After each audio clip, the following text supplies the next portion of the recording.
Bonjour tout le monde, j'espère que vous allez bien. Je vous retrouve aujourd'hui parce que ma guidance m'a demandé de refaire quelque chose sur ce portail du lion.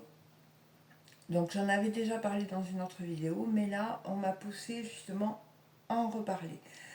Donc je vous partage. Donc, on est sur le 8-8-8. Donc, le 8, c'est quoi? C'est le pouvoir de réalisation, c'est la puissance combative, la réalisation matérielle, c'est celui qui utilise son pouvoir de réalisation. Donc, il y a une grosse symbolique par rapport à ça. Le 8, il symbolise la transformation, le karma, la loi de l'équilibre en toutes choses, la justice et la mort. C'est la capacité de s'assumer sur le plan matériel. C'est une énergie de courage, de volonté avec un désir d'entreprendre. Euh, il, présente, il représente l'autorité dans le sens de l'autorité de répondre, de reprendre, pas de répondre, de reprendre ses droits, son pouvoir, sa souveraineté. Il y a l'ambition au sens des affaires, au gain financier, à la combativité, à l'intransigeance. C'est la loi du guerrier. C'est la loi du guerrier, c'est vraiment ce qui va animer le guerrier, si vous voulez. Et, euh, et qu'est-ce qui peut entraver justement notre pouvoir de réalisation? Eh bien, c'est peut-être dû à des mémoires karmiques que l'on retrouve dans cette date du 8-8. Quand on ajoute le jour, donc on est le 8 du mois 8, cela nous donne le 16. Le 16 qui nous parle d'une dette karmique ou d'une leçon qui demande à être comprise. Donc la symbolique du 16, c'est le nettoyage par le fond, en lien avec des valeurs de respect, d'engagement affectif, en lien avec les responsabilités et les obligations. Euh, Dans le 16, il y a aussi le 7. Parce que le 16 vient du domaine du 7, qui représente le domaine du détachement, le manque de compréhension de certaines valeurs. Donc ce karma nous parle d'histoire d'amour défendu. Donc c'est le karma du mariage où on a pu faire du tort à l'autre à cause d'un comportement totalement irresponsable ayant conduit à faire de mauvais choix. Euh, Ça porte une énergie d'incompréhension, de manque d'objectivité, du sentiment affectif, amoureux, ayant provoqué probablement une vision déformée dans ce domaine. Mais aussi possiblement, euh, ça peut être lié à de l'égoïsme, une personnalité caractérielle, un tempérament difficile et autoritaire. Et là, c'est par exemple, on peut avoir ce qui peut ressortir avec cette dette karmique, c'est il ne m'aime pas parce qu'il ne fait pas ça. Donc je vais me positionner comme ça. Voyez, c'est vraiment là qu'il faut venir voir parce que là, ça met en lumière qu'il y a quelque chose à dénouer. Voyez.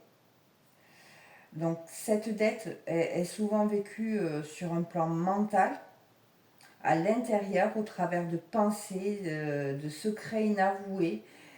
Si elle est vécue dans le concret, elle peut toucher les domaines de la sensibilité, des interdits de l'amour, rester peut-être dans un amour secret. Donc peut-être que dans votre lignée, il y a eu des amours secrets, des amours qui se sont mal passés. Donc peut-être aller voir, parce que peut-être qu'il reste des traces justement. Hein. Il peut y avoir aussi, c'est en lien un excès d'autorité dans le mariage au niveau de la famille. Donc ça aussi, vous pouvez aller voir, remonter votre je dirais j'ai perdu les mots, votre arbre généalogique. Euh, et si c'est le cas qu'il y a eu ce genre de choses, allez nettoyer. Allez nettoyer parce que vous le portez vous aussi au niveau de l'ADN. Hein. Et en fait, après, si on peut aller plus loin parce que c'est une réplique aussi de vie antérieure qui a à nettoyer. Mais d'abord, on va nettoyer sa lignée, son arbre généalogique, ce qui va alléger justement des mémoires karmiques de vie antérieure. C'est aussi pour nous permettre à ceux qui n'ont pas accès aux annales akashiques, aux mémoires de vie antérieure, de pouvoir quand même s'en libérer en étant autonome et indépendant. Hein. C'est ça qu'il faut bien comprendre. Donc cette dette a un impact très large. Euh, Elles proviennent aussi donc les causes proviennent de négligence relationnelle, d'un manque de compréhension des valeurs liées aux sentiments que vous portez ou aux sentiments que peuvent porter les autres à votre égard.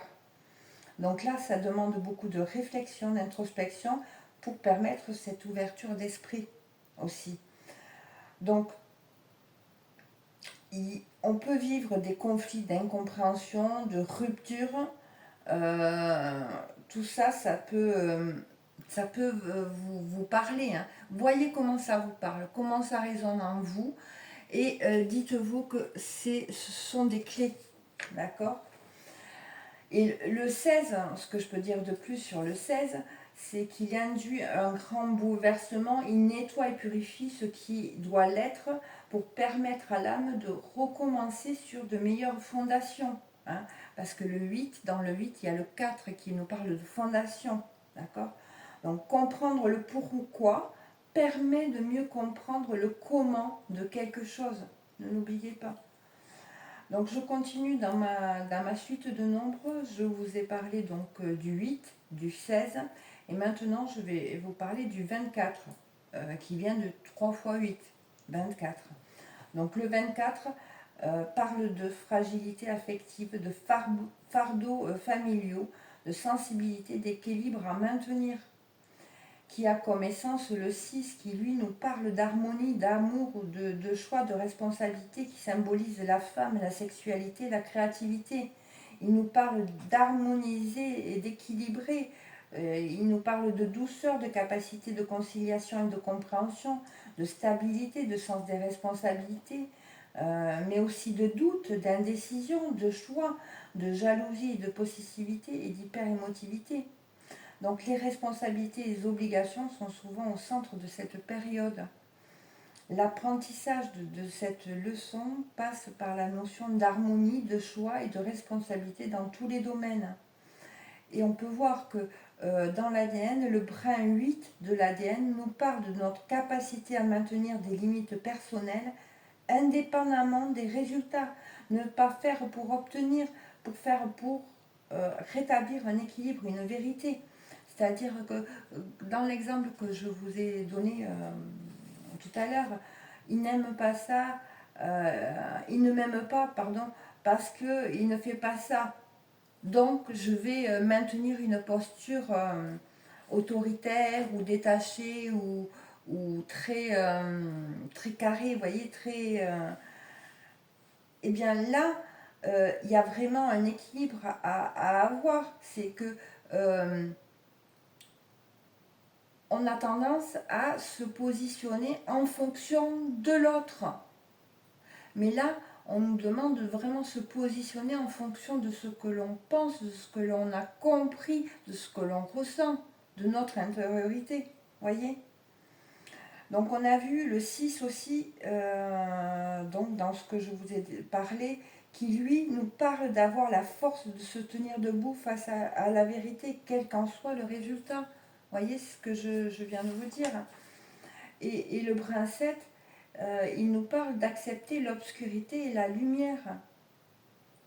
Donc le mal est l'absence du bien, le froid est l'absence de la chaleur. On ne combat pas le froid, on met de la chaleur. L'obscurité est l'absence de lumière. On ne combat pas l'obscurité, on met de la lumière. D'accord? On ne combat pas ces parts d'ombre. On met de la lumière dans ces parts d'ombre. Cherchez, vous trouverez, demandez, vous recevrez. Vraiment, demandez de l'aide. Cherchez. Chacun de nous est créateur de son existence et de sa vie. C'est ça le pouvoir. Créer en connaissance de cause. C'est ça que qu'on m'a demandé de vous transmettre aussi. Et je vais aussi vous parler des centres énergétiques, pardon, qui sont justement reliés à cette période. Donc on a le chakra 4 qui est le chakra du cœur, qui est la porte de la conscience. C'est l'expérimentation physique et l'extension spirituelle. C'est là où l'âme apprend à faire le point sur ce qui est réellement important à son évolution. C'est la prise de conscience. C'est le lâcher prise aussi. Voyez? Donc, on a le 4, on a le 6 aussi. Donc, le 6, c'est la porte du subconscient qui est reliée pardon, au troisième œil. Hein. C'est je vois, c'est relié aux pensées.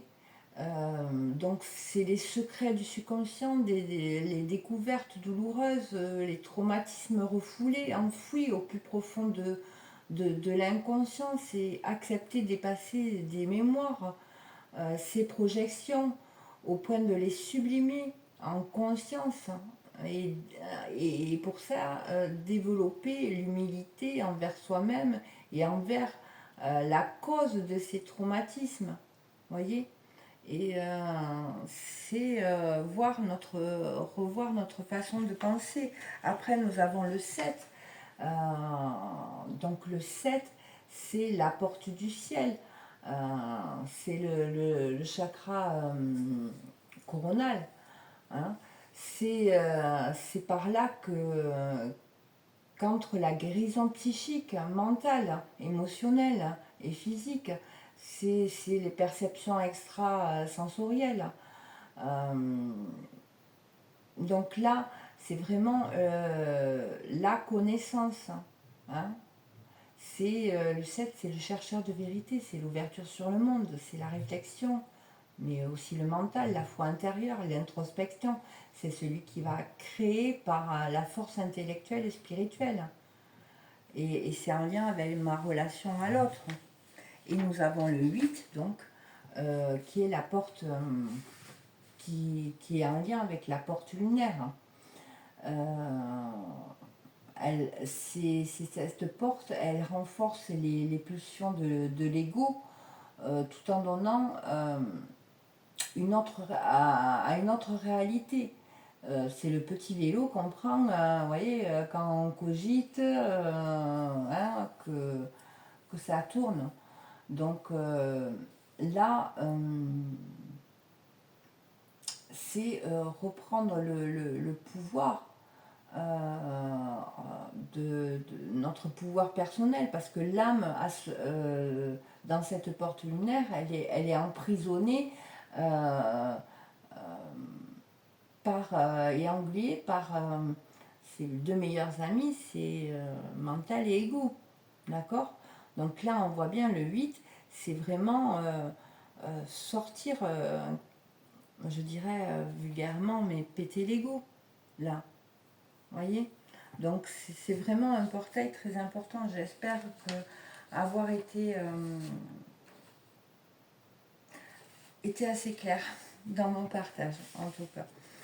Après, il y a autre chose dont je voulais vous parler. Donc, vous avez pu voir que mes publications n'étaient pas régulières ces derniers temps, encore moins que d'habitude.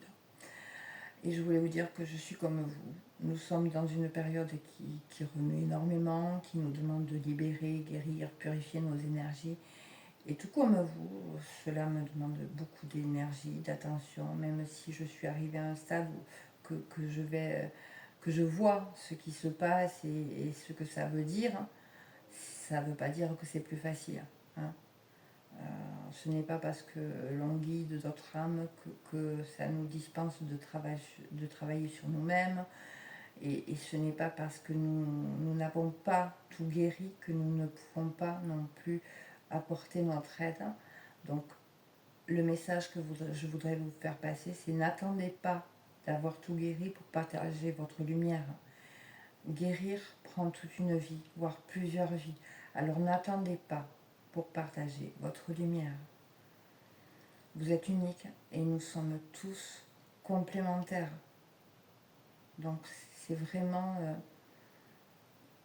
dans la connexion, dans l'échange qu'on va pouvoir aussi s'aider, s'entraider et évoluer. C'est vraiment ça. Vous êtes unique et nous sommes tous complémentaires. C'est vraiment le message qui était à passer aussi. Je voulais vous dire, vous partager aussi, vous voyez, vous m'écoutez et pourtant vous ne savez pas ce que je vis, ce que je traverse et en même temps je ne sais pas ce que vous vivez, ce que vous pouvez traverser non plus. Hein. Vous ne savez pas que j'ai perdu quelqu'un de cher, que nous avons enterré hier. J'ai beaucoup de tristesse en moi. Excusez-moi. Si je vous le partage, ce n'est pas pour obtenir quelque chose, mais pour vous faire comprendre que parfois, ce que l'on perçoit n'est pas toujours le reflet de la vérité, de ce qui est vraiment. Ne vous fiez pas rien qu'à votre perception, car ça passe par nos filtres. Et parfois, nos filtres, ils se sont construits sur des souffrances, sur des blessures. Alors allez chercher votre vérité. Sur le parcours, c'est important de comprendre ça. Ça peut éviter beaucoup de déconvenues. Hein.